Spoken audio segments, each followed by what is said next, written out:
Hi, good morning and welcome to the Breakfast News on Rajya Sabha television. It is Monday morning, lots making news. But first up, the headlines. Bill to deal with economic offenders who leave the country slated to be introduced in the Lok Sabha today. Fugitive Economic Offenders Bill gives government power to confiscate assets of such defaulters. Discussion on banking irregularities in both houses.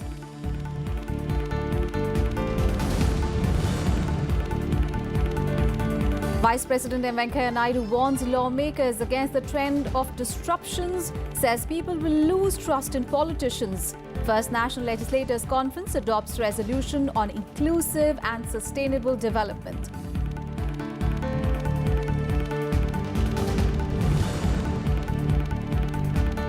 Prime Minister Modi gives a 10-point action plan for worldwide solar revolution. At First International Solar Alliance Conference says India will more than double renewable energy capacity by 2022.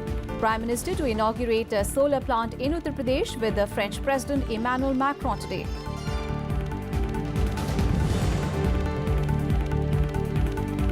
Chinese parliament paves the way for President Xi Jinping to stay in power indefinitely. Abolishes two-term presidential term. Xi to become first Chinese leader after Mao Zedong to remain in power lifelong.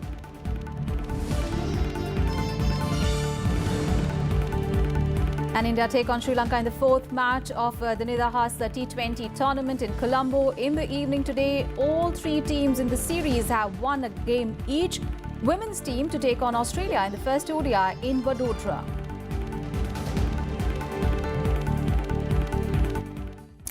Our top focus this morning, Finance Minister Arun Jaitley is set to introduce the Fugitive Economic Offenders Bill 2018 in the Lok Sabha today. The bill provides for measures to deter the fugitive economic offenders from evading the process of law in India.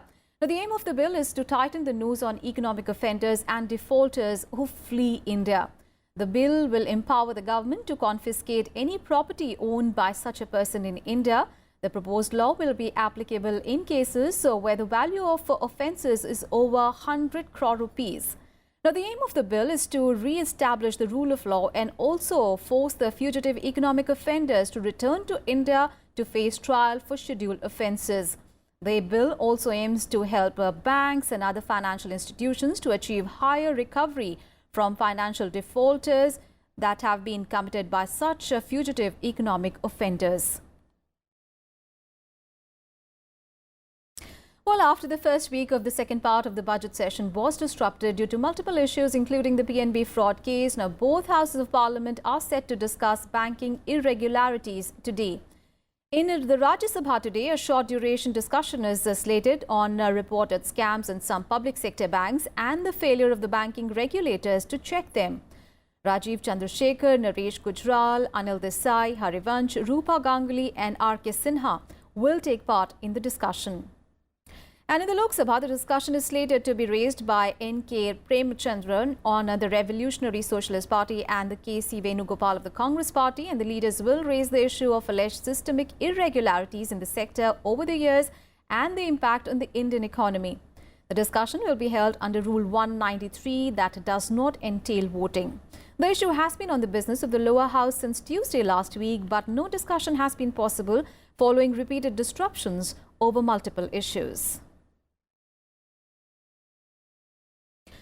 On to some other news now. The two-day National Legislators Conference successfully concluded its inaugural conclave on Sunday afternoon in the national capital, and the concluding session of the conference was addressed by Vice President and the Chairman of Rajya Sabha M. Venkaiah Naidu, Lok Sabha Speaker Sumitra Mahajan and Union Minister Arun Jaitley and Nitin Gadkari. Vice President Naidu asked the lawmakers to ensure smooth functioning of houses in parliament and assemblies, saying that the disruptions send out a wrong message to the people and that it erodes trust in politicians. This was the inaugural edition of National Legislators Conference, a brainchild of Lok Sabha Speaker Sumitra Mahajan, who conceived and organized a novel conclave wherein MLAs handpicked by speakers of different state assemblies took part. At the end of the two-day conference, the Vice President and Chairman of Rajya Sabha, M. Venkaiah Naidu, said that the conduct of legislators in the assemblies, constituencies and governing bodies should always be ideal. Ideal behavior is more important than ideology. Whoever is in public life, be a MLA, be an MP or minister, or whatever functionary you are, you must conduct yourself in a better manner. Your conduct in the society. Second, क्षेत्र में आपका व्यवहार और आचरण. Your conduct in your constituency. Third, सदन में आपका व्यवहार. सदन माने केवल पार्लियामेंट नहीं, असेंबली, काउंसिल या पार्लियामेंट में. These three are very important. In his speech, Venkaiah Naidu stressed on the need of early consensus among political parties on women's reservation in parliament and state legislative bodies. He also said that legislators must channelize their energies for the betterment of the public. You also must be available to the people at any time of their demand. You can't say, no, I can't see you, these are my timings and all. Timings is good, but at the same time, you must be available. Now today it's demanding. It's an aspirational India, and people also are demanding now. What matters is the character, caliber, capacity and conduct, 4 C's. Character, caliber, capacity and conduct. But some people are trying to replace it by 3 C's. That is caste, community and cash. That can never be a substitute. Please understand. Addressing the conclave, Finance Minister Arun Jaitley said the hallmark of a good leader is who maintains high standards in public life. He said issues that affect people should be the focus of legislators. He also asked MLAs to take advantage of various social media tools for effective communication. मुझे लगता है कि आज के तकनीकी युग में एक परिवर्तन आया है और वो परिवर्तन मैं आपके साथ शेयर करना चाहूंगा कि इससे पिछली संसद में जब मैं स्वयं रूप से प्रतिपक्ष में था, विपक्ष में थे हम लोग, तो मैंने एक नियम बना लिया था कि जो भी लंबा भाषण दो, मीडिया की मर्जी है कुछ छापे ना छापे, अपनी फेसबुक के ऊपर उसके टॉकिंग पॉइंट्स जरूर निश्चित रूप से डाल दो. Lok Sabha Speaker Sumitra Mahajan hinted that the unique conference may be institutionalized. She said that the conference provided legislators a unique platform for exchange of ideas. जो लेजिस्लेटर्स ने भी जो इंटरेस्ट दिखाया कि आपके डिस्ट्रिक्ट में क्या हो रहा है, उसका छोटा विचार भी यहाँ हो रहा है, जो कई बार हम लोगों के लिए भी जानकारी जैसा हो जाता है. और इसलिए ये पूरे सभी नीति आयोग के सदस्यों ने जिस तरीके से चित्र प्रस्तुत किया है, तो ये भी वास्तव में सराहनीय है. इनके सिवा ये कुछ होना नहीं है. और इसलिए जिन भी लोगों ने इसमें हिस्सा लिया है, अभी मैं आपको बताऊं कि ये लेजिस्लेटर्स कॉन्फ्रेंस रखने के पीछे भी उद्देश्य वही था. लास्ट ईयर हमने महिलाओं की रखी, इस बार आप सबको बुला लिया क्योंकि विकास होना है, सबको साथ में लिए नहीं हो सकता है. In his remarks, Union Minister Nitin Gadkari shared his experiences in public life and asked legislators to work tirelessly for the people who had elected them. Technology और नॉलेज का तो कोई कमी नहीं है. मैं इंजीनियर नहीं हूं ना मैं चार्टर अकाउंटेंट हूं. लोगों में गलत फहमी है बहुत से कि मुझे नहीं समझता सिविल इंजीनियरिंग का, पर Limca book of Indian record में कंक्रीट का काम मेरे नाम से लिखा गया. इसका कारण मैं काम जोर में करने में विश्वास रखता हूं, मुझे टेक्नोलॉजी का ज़्यादा नहीं समझता. So asset is strong political will, और इसलिए आपके पास ये स्ट्रॉन्ग पॉलिटिकल विल अगर होगी तो आप कुछ भी कर सकते हैं. At the conclusion of the two-day legislators' conference, a resolution was also adopted by MLAs and speakers of state assemblies to work for greater cause of development of the nation. This is Arvind Kumar Singh and Vineet Dikshit's report for Rajya Sabha TV. And Lok Sabha Speaker Sumitra Mahajan also lauded the efforts of Rajya Sabha television in making the event a success. Let's take a listen. हमारी Lok Sabha TV की team, Rajya Sabha TV की team, मगर एक बात और अगर मैं बोलूं, ये सबकी मेहनत है. And participating legislators also welcomed the initiative taken by Lok Sabha Speaker Sumitra Mahajan to organize the conference. Let's listen in to their views. The MLAs can understand the parliamentary methods and how we can use the fund, available fund, for the maximum usage, optimum usage. That is the best option. So it is a very good starting. It should be continuous. Otherwise, there is no use. It should be continuous, and interaction should be there. What I think is we are all feeling good about it. This true worth of this conference will come out only when the ideas are implemented at the ground level. It is good to speak about things, but doing it, implementing it. For example, the women reservation bills, we've been talking about it for years. And after every conference, everyone says so many things, but at the end of the day, it's not implemented yet. Farmer benefits, when the underprivileged benefit, when the disabled benefit, when the benefit of this conference reaches the grassroots level, that's the success of this conference. ये हम लोग के लिए एक नया तजुर्बा है और सबसे अच्छी बात यह है कि अलग अलग राजनीतिक दलों के लोग हैं, अलग अलग पृष्ठभूमि से सब लोग आए हैं। सरकार की योजनाओं का इम्प्लीमेंट करने वाली जो मशीनरी है वो है और उनके काम करने का तरीका अपना है, लेकिन जो इन्वॉल्वमेंट जनता के संग हम जनप्रतिनिधियों का रहता है, यदि हम भी उस योजना के क्रियान्वयन में शामिल होते हैं तो उसका रिजल्ट ज़्यादा अच्छा आता है। ये कुल मिला के निचोड़ एक लाइन का निकला। कई योजनाएं ऐसी होती हैं कि जिनका जनता तक सीधी पहुंच ही नहीं हो पाती या यूँ कहें कि हितग्राही को समझ नहीं पाता कि ये उसके मतलब की कोई चीज़ या कोई योजना आई है। उसमें एक ब्रिज की भूमिका में विधायक रह सकते हैं, ऐसा एक और उसका निष्कर्ष निकलता है। बेसिक ये होता है कि नेताओं को, जन नेताओं को योजनाओं के बारे में सटीक और बारीकी के साथ मालूम नहीं होता। अब इस तरह के जो कॉन्फ्रेंसेस हो रहे हैं उनमें जब नेताओं को, लीडर्स को बारीकी से योजनाओं के बारे में जानकारी हो जाएगी, उसके बारे में फोकस हो जाएगा, क्योंकि कोई भी नेता बिना मास के तो चलता नहीं, और जनता और मास तक जब एकम एक हो जाएगा तो ब्यूरोक्रेसी, जननेता और जनता जनार्दन तीनों एक लाइन में हो जाएंगे। जब तीनों ग्रह एक लाइन में हो जाएंगे तो विकास की गति तिगुनी हो जाएगी। ऐसा सम्मेलन हमको लगता है कि कम से कम क्वार्टरली होना चाहिए, 3 महीने में एक बार होना चाहिए, और फिर इसको रेप्लिकेट भी करना चाहिए जा करके हमें राज्य स्तर पर, स्टेट लेवल पर भी। Let's get to some other news now. Today is the last day for filing of nominations for Rajya Sabha biennial elections and by poll. As many as 58 members from 16 states are set to retire in April and May this year. Finance Minister Arun Jaitley, among other senior political figures, will be seeking a fresh term in the upper house. The Rajya Sabha by-poll will be held in Kerala seat, which fell vacant due to the resignation of JDU leader Virendra Kumar. The election is slated on 23rd of March and the results will be out on the same day after 5 p.m. And the BJP, Congress and RJD on Sunday released their list of candidates for biennial elections to the Rajya Sabha.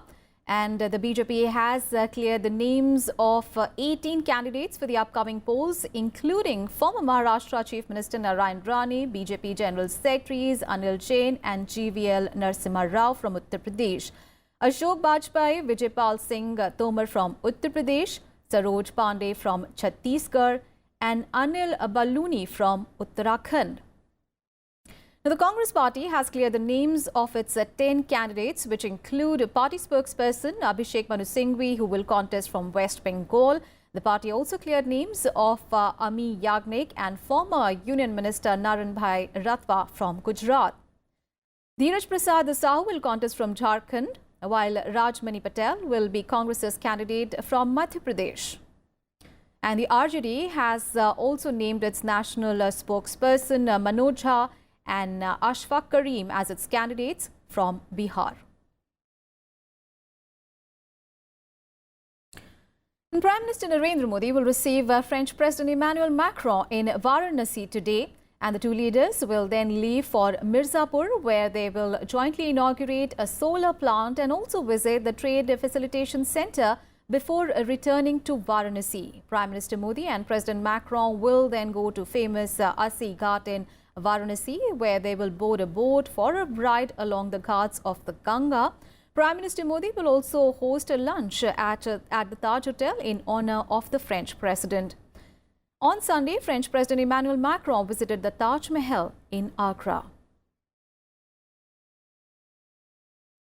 And India, in collaboration with France, launched International Solar Alliance in Delhi on Sunday. A revolutionary alliance of developing countries led by India and France will pave way for cheapest energy affordable for all in the world. This will also pave the way for creating an international grid of energy that will flow from sunshine-rich areas to sundown countries. And at the end of the summit, India also signed a nearly $140 crore deal with 15 countries, including Sri Lanka and Bangladesh and many other African nations, for the establishment of solar projects and related research and development. India and France will fund and facilitate countries to harness solar power through the International Solar Alliance. It will also give technical and logistical support to member nations to tap this abundantly and freely available source of power. Prime Minister Narendra Modi and French President Emmanuel Macron inaugurated the founding conference of the summit in Delhi on Sunday. Prime Minister Modi gave 10 action points speaking on the occasion. Prime Minister Modi stressed on inclusiveness and presented 10 action points for solar revolution. हम 2022 तक renewable से 175 gigawatt बिजली उत्पन्न करेंगे, जिसमें से 100 gigawatt बिजली सौर ऊर्जा से होगी.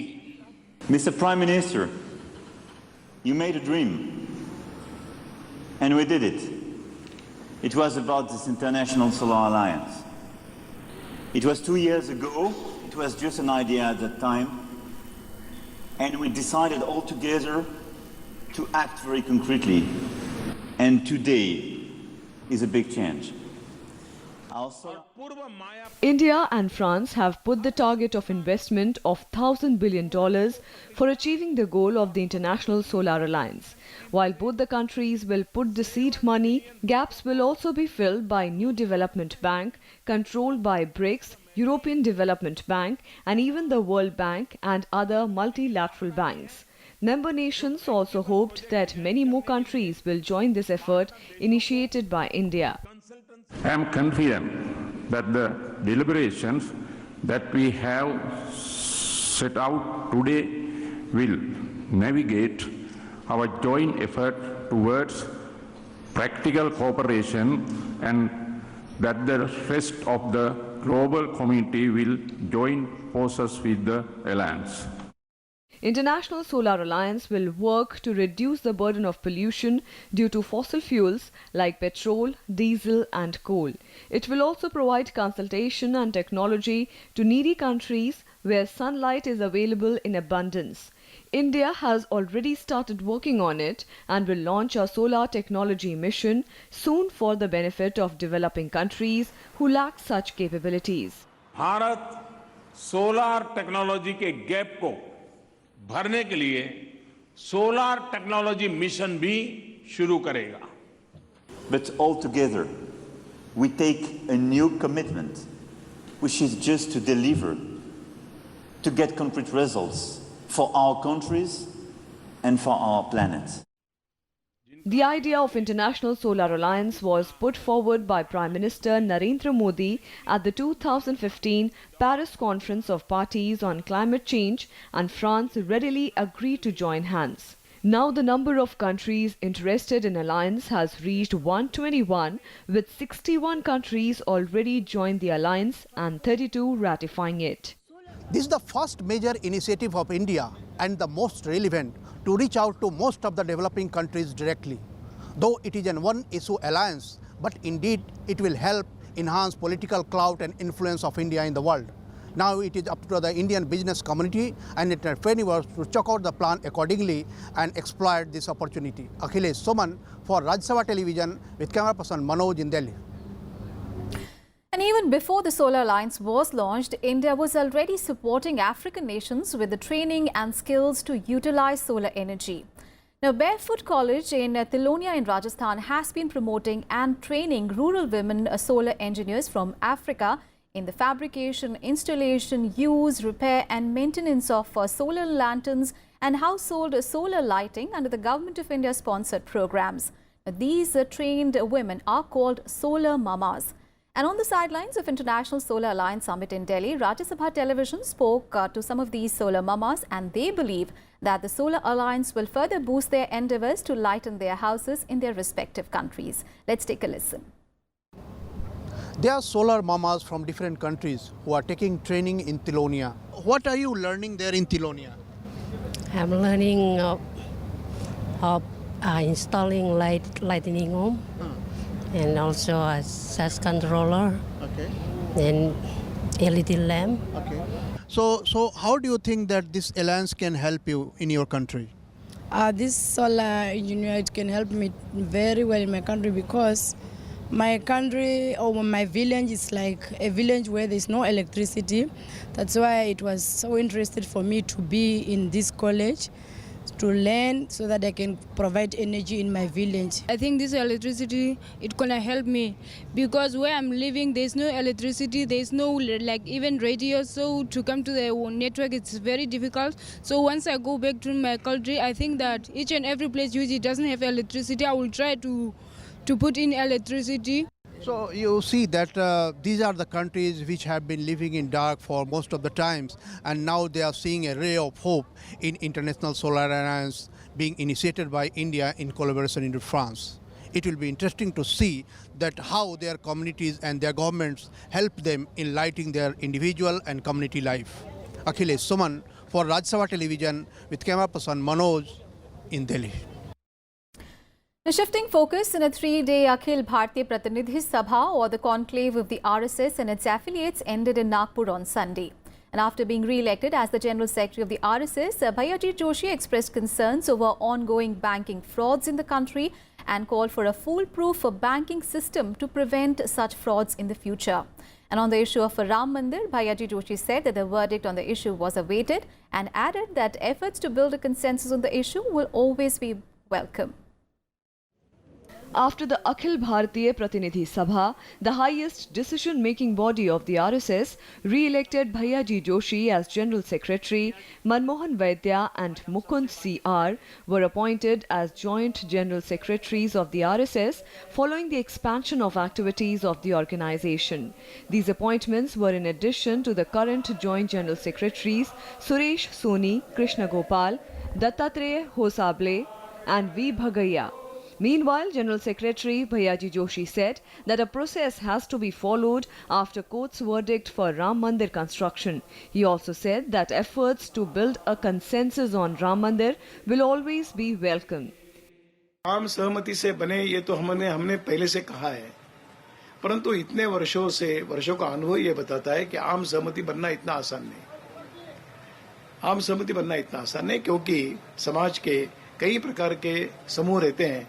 सारे समाज को एक राय पर लाना तब सहमति। आज सहमति का जो प्रयत्न चल रहा है हम स्वागत करते हैं, लेकिन होगा इसके बारे में आज कुछ कहना कठिन है। Joshi also condemned political killings, acts of violence and vandalism and cautioned people against intolerant elements trying to vitiate the peaceful environment of the country. अभी त्रिपुरा की घटना का अभी सत्य सामने आएगा तो पता चलेगा क्या हुआ है, परंतु हम ऐसे किसी भी प्रकार की कृति का हम कभी भी निषेध करते आए हैं। इसके पूर्व भी अगर कहीं पर चर्च के हमला हुआ हमने कहा कि गलत बात है। The RSS also stressed that issues of farmers need practical solutions through policy interventions and sensitive hand-holding. The organization underscored the need to strengthen economic structures in the country to avoid economic frauds. The triennial meeting of the RSS also passed a resolution on preservation of Indian languages and dialects that are fading away. As the Akhil Bharatiya Pratinidhi Sabha came to a close, the message from the RSS to its volunteers and affiliates was clear: to uphold the unity of India. The outfit also cautioned against the divisive forces and stressed that all the actions should be within the constitutional and legal framework to preserve mutual cooperation and trust in the society. Reporting from Nagpur with camera person Sanjay Kumar, I'm Kriti Mishra for Rajya Sabha Television. On to news from Tamil Nadu, where a sudden forest fire trapped around 30 students on a mountain climbing training camp on Sunday in Kurangani Hills, with 15 being rescued so far. Defence Minister Nirmala Sitharaman, who was approached by Chief Minister K. Palaniswamy for help to rescue them, has been in touch with the Theni district collector. She said that the students were making their way to the foothills after being rescued.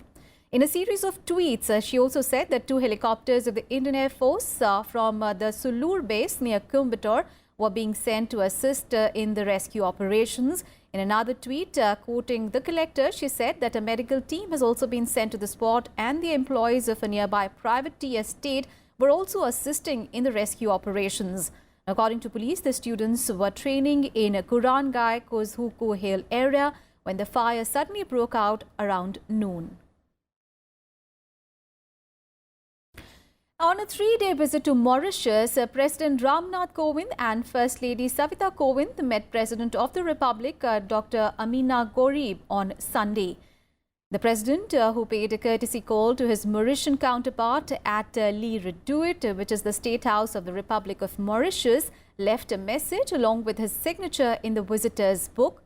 President Kovind wrote that he brings with him warm greetings and good wishes of the people of India to the people of Mauritius. While thanking his counterpart for the warm reception accorded to him, he said that their talks were fruitful and cordial.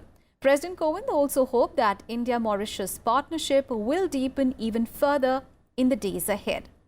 President Kovind and First Lady Savita Kovind also paid respects to the statue of Mahatma Gandhi at the Mahatma Gandhi Institute in Mauritius. President Kovind also addressed a large gathering of Indian students and the local community and inspected archival records of the Indian migration to Mauritius in the 19th century. Later, he also attended a banquet hosted in his honor by Prime Minister Praveen Kumar Jugnauth of Mauritius. Now, President Kovind will be the chief guest at the celebration commemorating the 50th year of independence of Mauritius. And after Mauritius, the President will visit the island nation of Madagascar. Atop international focus, the United Nations on Sunday condemned a string of anti-Muslim attacks in Sri Lanka. Now, this comes even as a fresh violence erupted in Puttalam district, which is 130 kilometers from Colombo. A Muslim-owned restaurant was attacked in an alleged hate crime, even as the police are keeping a tight vigil following the eruption of communal clashes last week. United Nations Under-Secretary General for Political Affairs Jeffrey Feltman, who was on a visit to the country, told the Sri Lankan government that the people behind violence should be brought to justice. Violent attacks against Muslims swept the central district of Kandy over the last week, leaving at least 2 people dead and several properties destroyed. Several dozen people were also wounded in the riots, prompting President Maithripala Sirisena to declare a state of emergency. The president has also appointed a commission to probe the riots. News from China, where the country has removed presidential term limits from its constitution, giving President Xi Jinping the right to remain in office indefinitely and confirming his status as the country's most powerful leader since Mao Zedong died more than 40 years ago. Now, China's largely ceremonial parliament on Sunday overwhelmingly endorsed a controversial change to the country's constitution, paving the way for President Xi Jinping to stay in power indefinitely. China's ruling Communist Party announced the proposed amendment only last month, and there was never any doubt that it would be passed, as parliament is packed with loyal party members. Now, inside Beijing's Great Hall of the People, nearly 3,000 delegates of the National People's Congress, or the NPC, cast their ballots on a series of proposed amendments, including removing the restriction that had limited the presidency to 2 consecutive 5-year terms. Now, out of 2,964 ballots, just 2 delegates voted against the move and 3 abstained, suggesting minimal opposition to Xi's push to rule for life. China had imposed a 2-term limit on its president since the 1990s. 明确中国共产党的领导是中国特色社会主义最本质的特征。中国共产党领导呢，也是中国特色社会主义制度最大的优势。 On to sports now, and India will take on Sri Lanka in the 4th match of the Nidahas Trophy T20 Tri-Series in Colombo today. The tournament is currently poised as all the 3 teams have won a game each from their 2 outings. Now, Sri Lanka are leading the table on the net run rate ahead of India and Bangladesh, and a win in this match would take India to the top, dislodging the Sri Lankans. The hosts would be hoping for an improved performance after 5-wicket loss to Bangladesh. The match will begin tonight at 7 p.m. An Indian women's team will face Australia in the first match of the 3-match series of the ODI series today at Vadodara. Mithali Raj will lead the Indian women's team, while all-rounder Harmanpreet Kaur will serve as the vice-captain. The Australian team will be led by Meg Lanning, and the match will begin at 9 a.m. And that's it from me and my team in this edition of Breakfast News. Thanks for watching.